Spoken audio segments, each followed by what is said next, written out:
नमस्कार साथियों, मैं हूं बबीता कासनिया। संभव एकेडमी के ऑनलाइन प्लेटफॉर्म पर हिंदी की क्लास में आपका स्वागत करती हूं। साथियों, पिछली क्लास में हमने पढ़ लिया था स्वर संधि के बारे में, और इससे पिछली जो क्लास है उसमें हमने पढ़ा था व्यंजन संधि के बारे में। व्यंजन संधि के बारे में हमने पहले वर्ण में परिवर्तन के 3 नियम कर लिए थे। थोड़ा सा रिविज़न मैं आपको करवा देती हूँ। 3 नियम हमने किए थे। उसमें पहला नियम हमने किया था कि पहले क्या हो, पहला वर्ण। ठीक है, पहले क्या हो, पहला वर्ण। पहला वर्ण यानी कि क हो, च, ट, त और प। ठीक है, पहले क्या हो, पहला वर्ण हो, बाद में क्या हो, सघोष वर्ण। ठीक है, ये सारे क्या होते हैं, पहला और दूसरा जो वर्ण होता है ये कौन सा होता है, अघोष वर्ण होता है। कौन सा होता है, अघोष वर्ण होता है। हमने यहाँ पहले वर्ण में ही परिवर्तन का नियम अभी तक किया है। तो धन से पहले इधर क्या हो, अघोष वर्ण यानी कि क, च, ट, त, प हो, और सामने सघोष वर्ण यानी कि कौन सा वर्ण हो, तीसरा हो, चौथा हो और पांचवा वर्ण हो।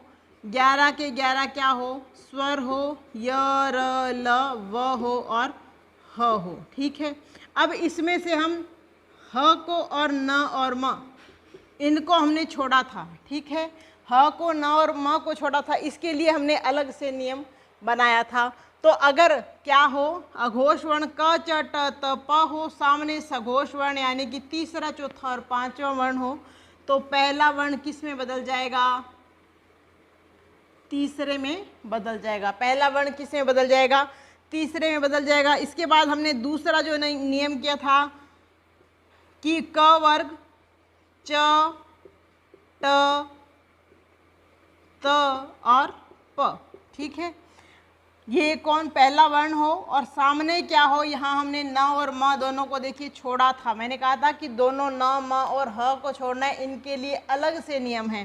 तो अगर न और क्या हो, म, न या म दोनों में से कोई भी वर्ण आ जाए, इधर कौन सा पहला वर्ण आ जाए, तो यहाँ क्या हो जाएगा, धन के पास में पहले वर्ण के स्थान पर क्या हो जाएगा, पांचवा वर्ण हो जाएगा। जैसे क है तो ग, च है तो ञ, ट है तो अणाव में बन जाएगा, त है तो न बन जाएगा और प है तो म में बदल जाएगा। ठीक है, कि पहला वर्ण हो इधर, उधर क्या हो, न और म हो, तो ये वर्ण अपने ही वर्ग के पांचवें वर्ण में बदल जाएगा। ये हमने दूसरा नियम किया था। इसके बाद हमने तीसरा नियम किया था कि पहला वर्ण यानी कि क, च, ट, त और प। ठीक है, ये बार बार मैं आपको हलंत लगा के नहीं बता रही हूँ। ये वाला वर्ण हो, पहला वर्ण हो और सामने क्या हो, ह। सामने क्या हो, ह हो, तो ये पहला वर्ण किस में बदल जाएगा, तीसरे में बदल जाएगा। अपने ही वर्ग के तीसरे में बदल जाएगा। और ये जो ह है ना, ये अपने ही इसी जो ये वर्ण है, इधर जो वर्ण लिखा हुआ है, इसी वर्ण के चौथे में बदल जाएगा। ठीक है, ये नियम हमने कर लिया था। आज हम करने वाले हैं तीसरे वर्ण में परिवर्तन का नियम। बहुत ही आसान, बहुत ही थोड़े से नियम हैं, इनको हम जल्दी से कर लेंगे और बहुत ही अच्छे से एग्जाम्पल दे के मैं आपको इनको समझा देने वाली हूँ। ठीक है,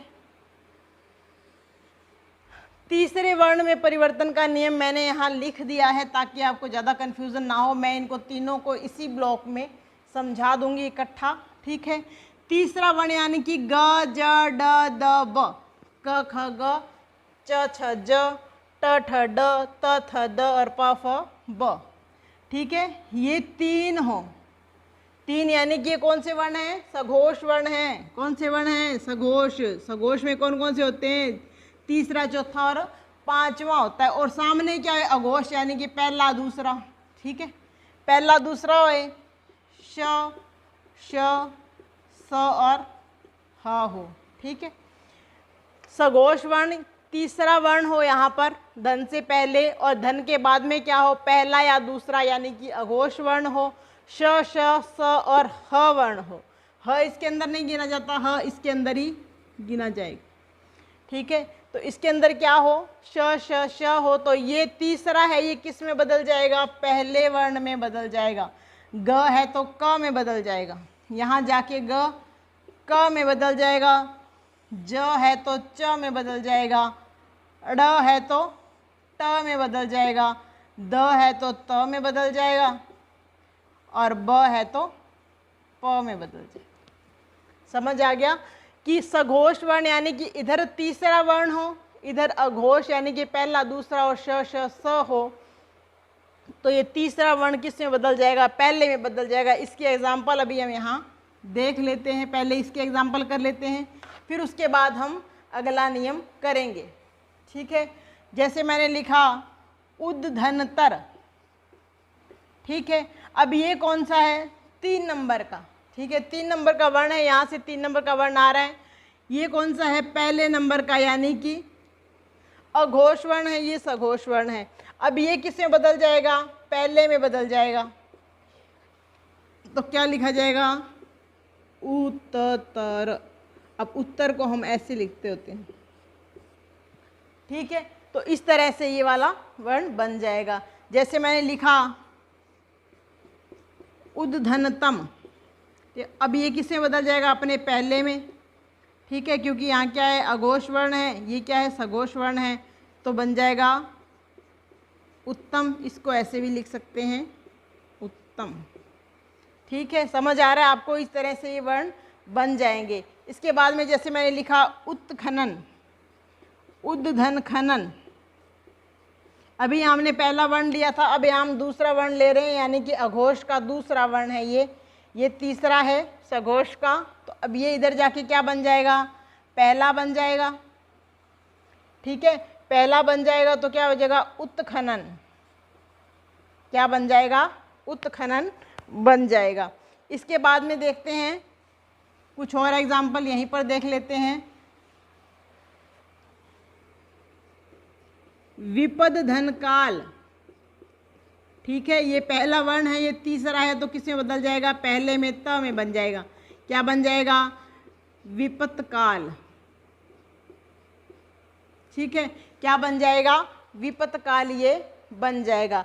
उद्धन तेजना, उद्धन तेजना। अब ये तीसरे में जाएगा तो पहले में जाएगा तो त हो जाएगा। ठीक है, उत्तेजना ऐसे लिखते हैं ना, उत्तेजना। ठीक है, मृद पात्र,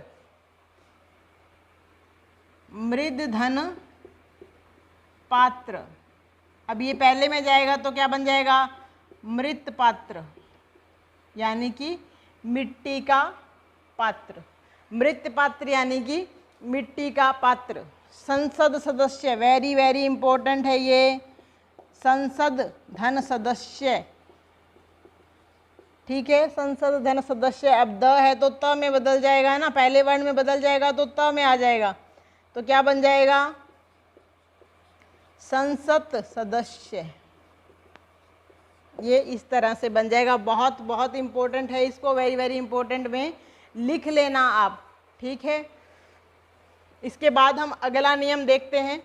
यहीं पर हम अगला नियम देखते हैं कि तीसरा वर्ण हो, ग ज ड द ब, तीसरा वर्ण हो और साथ में क्या हो, स्थ हो। स्थ हो तो स का क्या हो जाएगा, लोप हो जाएगा और ये अपने पहले में बदल जाएगा। स्थ का क्या हो जाएगा, लोप हो जाएगा और ये अपने पहले में बदल जाएगा। उद्धन, एक मिनट, दूसरा इसका एग्जाम्पल हम देखते हैं। उद्धन स्थान देखते हैं, इजी है सबसे, उसको समझाती हूँ। उद्धन स्थान। ठीक है, उद्धन स्थान, द का क्या हो जाएगा, त बन जाएगा और स का क्या हो जाएगा, लोप हो जाएगा, तो क्या बन जाएगा, उत्थान बन जाएगा। क्या बन जाएगा, उत्थान बन जाएगा। उद्धन स्थान, द है ये तीसरे में बदल जाएगा और स है उसका क्या हो जाएगा, लोप हो जाएगा। उद्धन स्थित,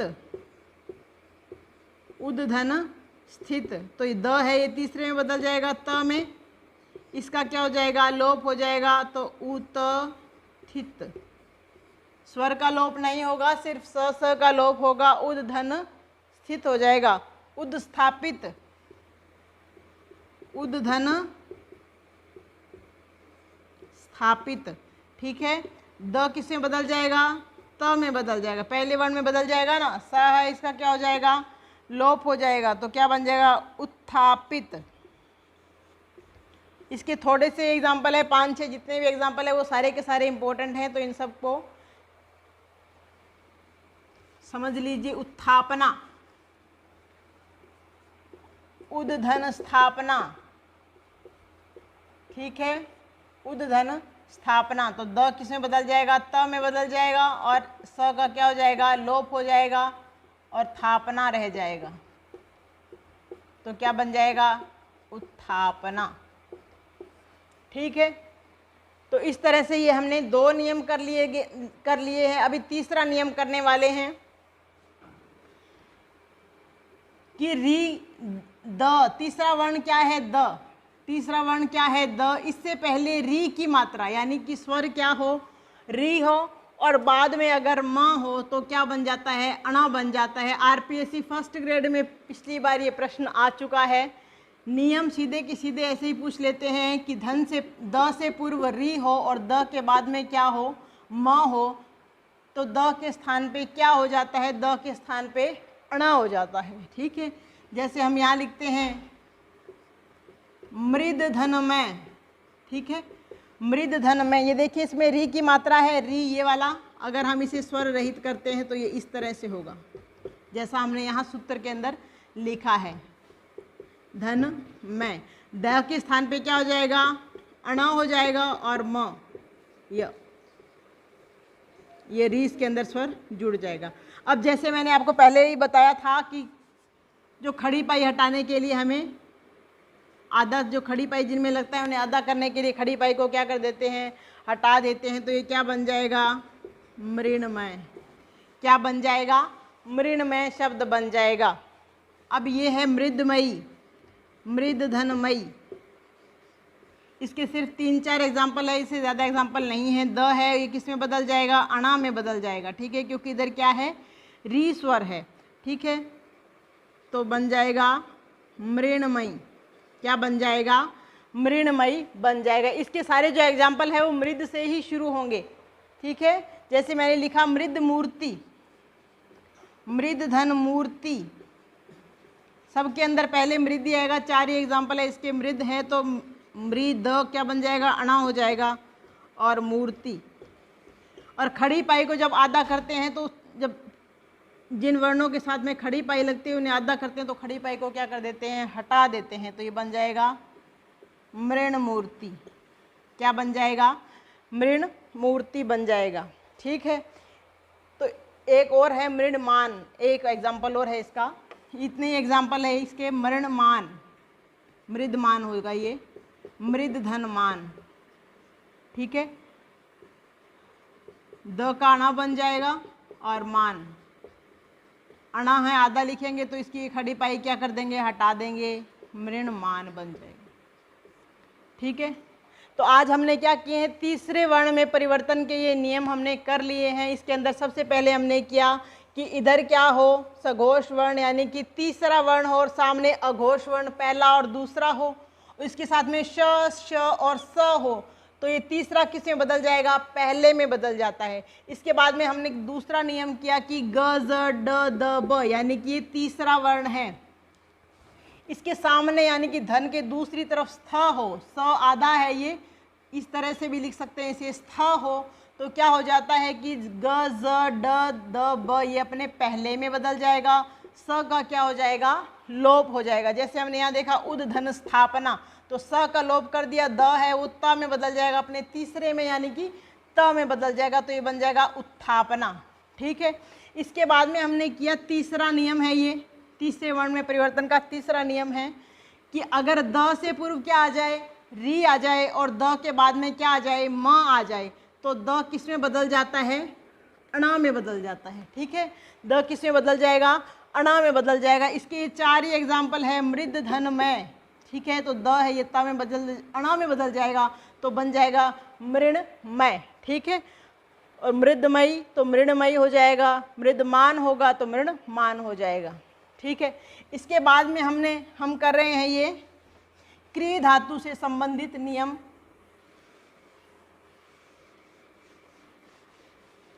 क्री धातु से संबंधित नियम, क्री धातु से संबंधित नियम है। ये बहुत ही आसान सा नियम है।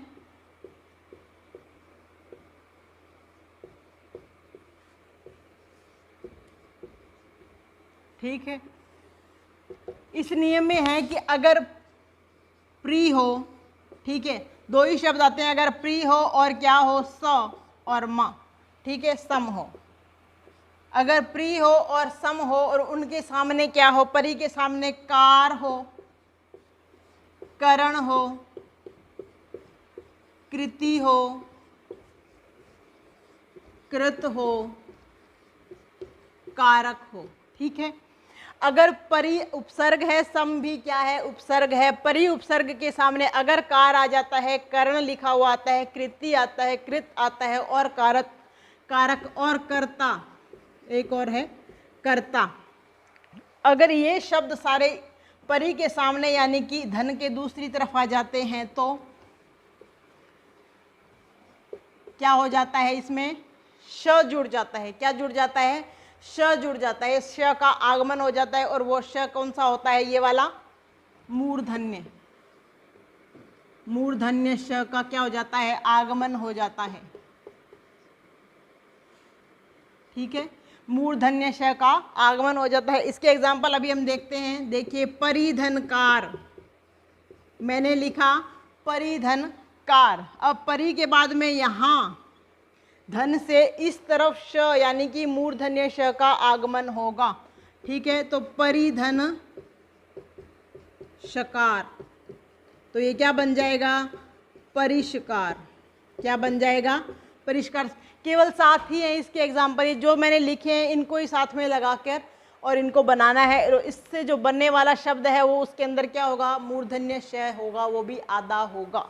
ठीक है, अभी हम सारे ये बना के पहले देख लेते हैं। सारे के सारे मैं आपको बना के भी बताती हूँ। देखिए,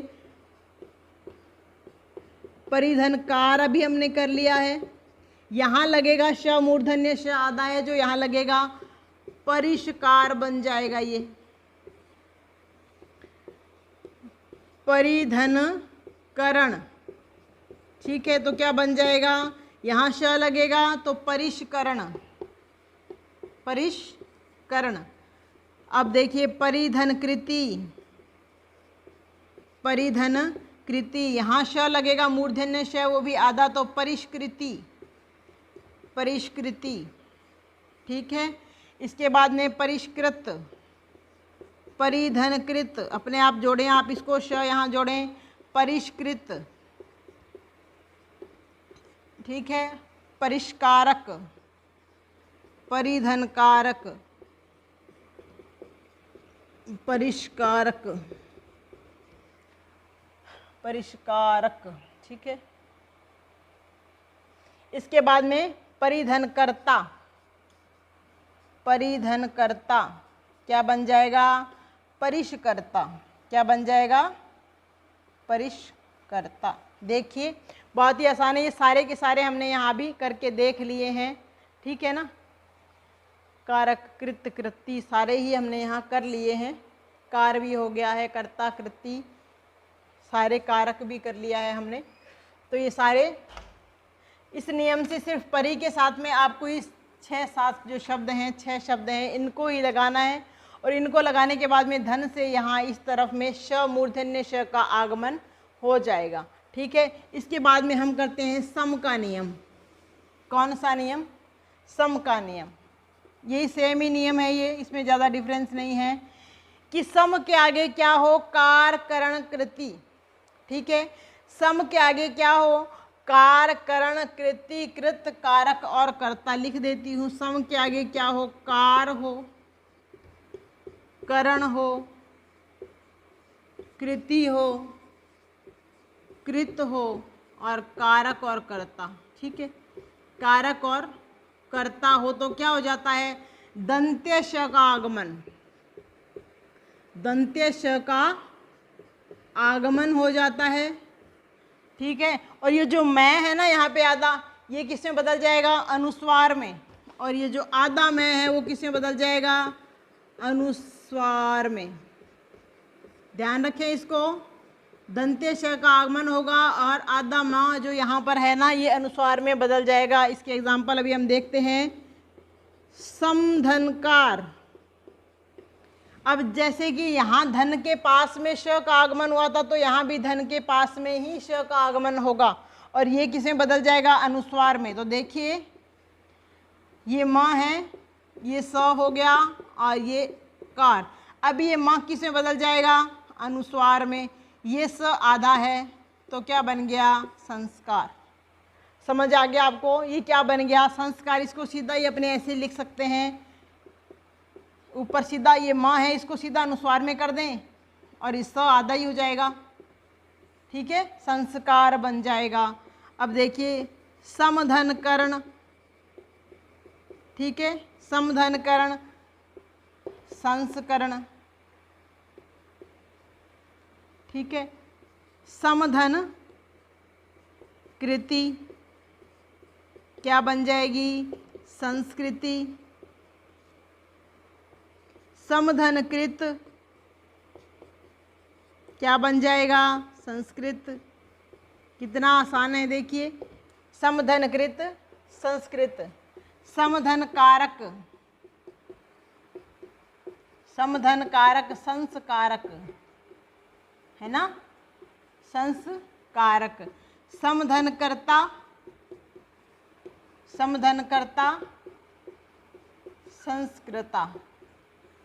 ठीक है, तो इस तरह से हमने ये देखिए क्री धातु से संबंधित जो नियम है उन सबको कर लिया है। क्री धातु से संबंधित ये क्री धातु है, इनसे संबंधित ये सारे जो शब्द हैं, ये अगर परि उपसर्ग के साथ में कार, करण, कृति, कृत और कारक और कर्ता लगता है तो मूर्धन्य श का आगमन होता है। अगर सम उपसर्ग के साथ में कार, करण, कृति, कृत, कारक और कर्ता लगता है तो स यानी कि दंत्य स का आगमन होता है और म है जो वो किस में बदल जाता है? अनुस्वार में बदल जाता है। ठीक है, इसके बाद अभी हम कर रहे हैं द्वित्व संबंधी नियम। द्वित्व संबंधी नियम अभी हम करने वाले हैं। व्यंजन संधि ही चल रही है ये द्वित्व संबंधी नियम। बहुत ही आसान सा नियम है ये, आज इस नियम को और कर लेते हैं। द्वित्व संबंधी नियम के अंदर अगर धन से पहले क्या हो? त हो। अगर धन से पहले क्या हो? त हो और बाद में क्या हो? च हो, ज हो, ट हो, ड हो, द, न और ल। ठीक है, द्वित्व संबंधी नियम ये कहता है कि अगर धन से पूर्व क्या हो? त हो, धन के बाद में च भी हो सकता है, ज भी हो सकता है, ट, ड, द, न और ल हो तो त च में बदल जाएगा। ठीक है, यहाँ हलंत वाला है तो यानी कि आधा च। त ज में बदल जाएगा अगर ज होगा तो, त ट में बदल जाएगा अगर ट हो तो, ड में बदल जाएगा अगर इस धन के इधर क्या हो? ड हो, द में बदल जाएगा अगर धन के इधर द हो, न में बदल जाएगा अगर धन के इधर क्या हो? न हो और ल में बदल जाएगा अगर धन के इधर क्या हो? न हो। ये द्वित्व संबंधी नियम है कि अगर आपको ये दो दो दिखाई दे, च च दिखाई दे, ज ज दिखाई दे, ट ट, ड ड, द और द, न और न, ल और ल, तो इसका मतलब ये यहाँ द्वित्व संबंधी नियम काम कर रहा है। इसके लिए कुछ हम उदाहरण हैं वो देखते हैं कि सत धन चरित्र, चरित्र, ठीक है, सत धन चरित्र, सत धन जन, ठीक है, तत धन टिका, उत धन डीन। एक दो एग्जाम्पल में ही मैं आपको ये सारा समझा दूंगी। ठीक है, उत धन डीन हो गया। इसके बाद में देखिए तत धन लीन हो गया, तत धन लीन हो गया। ठीक है, उसके बाद में क्या हो गया? कि उत्धन नायक, उत्धन नायक, ठीक है। और उसके बाद में क्या हो गया, उत्धन देश्य, उत्धन देश्य। देखिए इस नियम को समझना बहुत ही ज़्यादा आसान है। द्वित्व का जो नियम है, द्वित्व संबंधी जो नियम है, अगर धन से पूर्व क्या है, त है, धन के बाद में च, ज, ट, ड, द, न और ल है, तो त च में बदल जाएगा। अगर च है तो ज है तो ज में, ट है तो ट में, ड है तो ड में, द है तो द में, न है तो न में और ल है तो ल में बदल जाएगा। इधर हलंत है तो इसका मतलब इधर जाकर भी उसमें हलंत ही रहेगा, क्योंकि यहाँ कोई स्वर नहीं है, ठीक है। अब ये देखते हैं, देखिए इधर सत धन चरित्र, त है, सामने क्या है, च है, तो इधर जाके किस में बदल जाएगा, च में, तो क्या बन जाएगा, सच्चरित्र, ठीक है। जितने भी एग्जाम्पल आपको करवा रही हूँ सारे के सारे एग्जाम्स में आए हुए हैं, वेरी वेरी वेरी इंपॉर्टेंट हैं, उनको अच्छे से बार बार प्रैक्टिस करें। सत धन जन, अब यहाँ ज है तो ये त किस में बदल जाएगा, ज में, क्या बन जाएगा, सज्जन, ठीक है। तत् धन टीका, त है इधर ट है तो ये ट में बदल जाएगा, तो क्या बन जाएगा, तट्टिका, ठीक है। उत धन डीन, त है तो ड में बदल जाएगा, तो उड्डीन, क्या बन जाएगा, उड्डीन। उत धन देश्य, त है और द है तो द में बदल जाएगा, उद्देश्य बन जाएगा ये, ठीक है, उद्देश्य बन जाएगा। उत धन नायक, त है तो किस में बदल जाएगा, न में, नायक। तत् धन लीन, तो त किस में बदल जाएगा, ल में बदल जाएगा, तल्लीन बन जाएगा, ठीक है। इसके कुछ और जो महत्वपूर्ण एग्जाम्पल जो मैं आपको अभी लिख के बताती हूँ सारे के सारे, उनको अभी हम हल करते हैं, उससे आपको ये सारा जो नियम है बहुत ही अच्छे से समझ आ जाएगा, ठीक है। उत्धन चारण, अपने आप बनाएं, अगर आप इस वीडियो को देखें तो साथ साथ में देख रहे हैं तो भी बनाइए इसको। उत्धन ज्वल, जितनी प्रैक्टिस करेंगे आपका उतना ही अधिक संधि क्लियर हो जाएगा। तत्धन लीन, तत्धन लय, ठीक है, तत्धन लय। उत्धन लंघन, आप बनाइए इसे, फिर हम इसे दोबारा और बनाएंगे, इनको दोबारा से देखेंगे। उत्धन लिखित, साथ साथ में बनाइए आप भी इसे।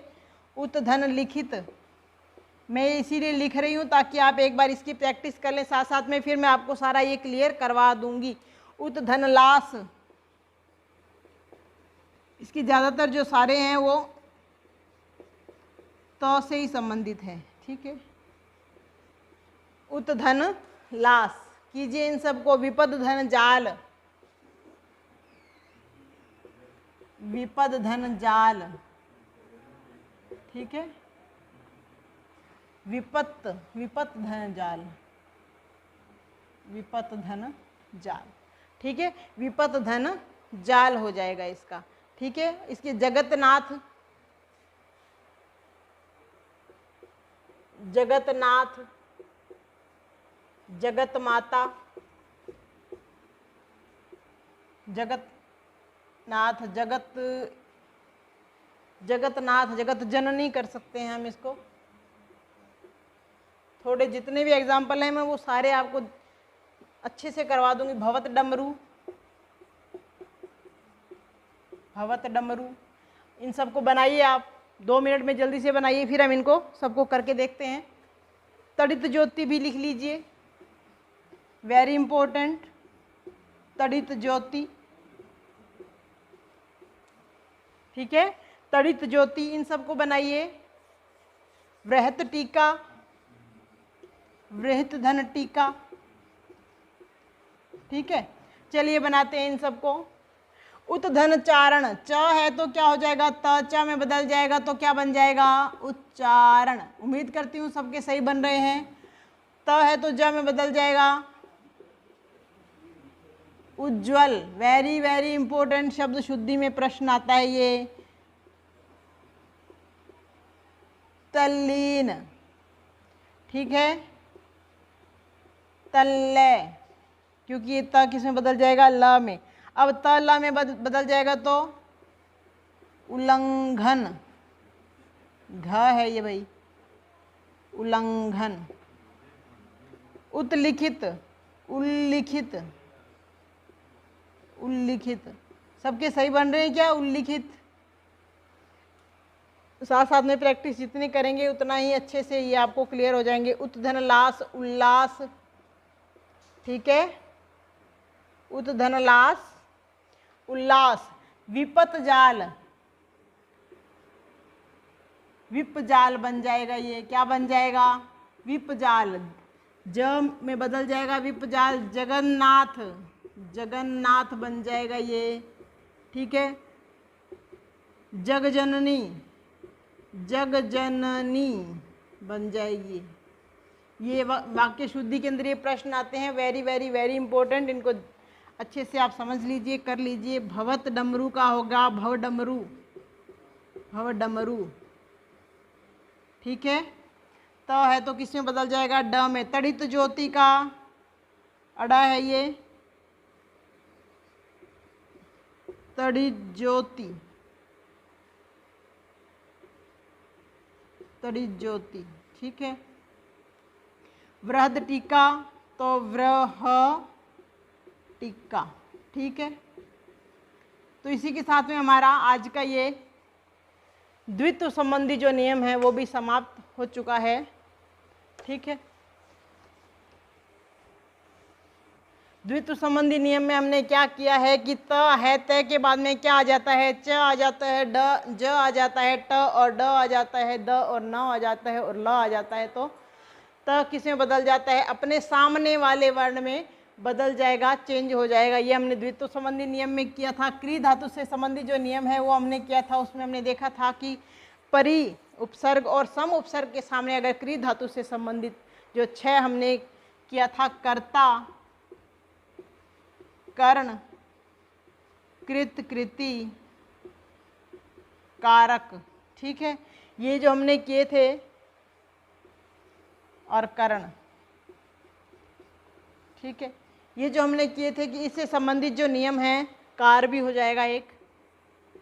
इसके अंदर क्या है, ये अगर सम और परि के सामने आते हैं तो सम के सामने आने से तो स हो जाएगा और म अनुस्वार में बदल जाएगा, ठीक है। म किस में बदल जाएगा, अनुस्वार में, ठीक है। और इसके बाद में हमने क्या, अगर परि के सामने आएगा तो क्या हो जाएगा, श मूर्धन्य में चला जाएगा, बदल जाएगा, ठीक है। तो इसके बाद हम आगे की क्लास में व्यंजन संधि से संबंधित जो बचे हुए नियम हैं उनको करेंगे। संभव एकेडमी के ऑनलाइन प्लेटफॉर्म पर जितनी भी क्लासेस हैं उन्हें देखिए, चैनल को सब्सक्राइब कीजिए, वीडियोज़ को लाइक करके ज़्यादा से ज़्यादा उसका फ़ायदा उठाइए। धन्यवाद।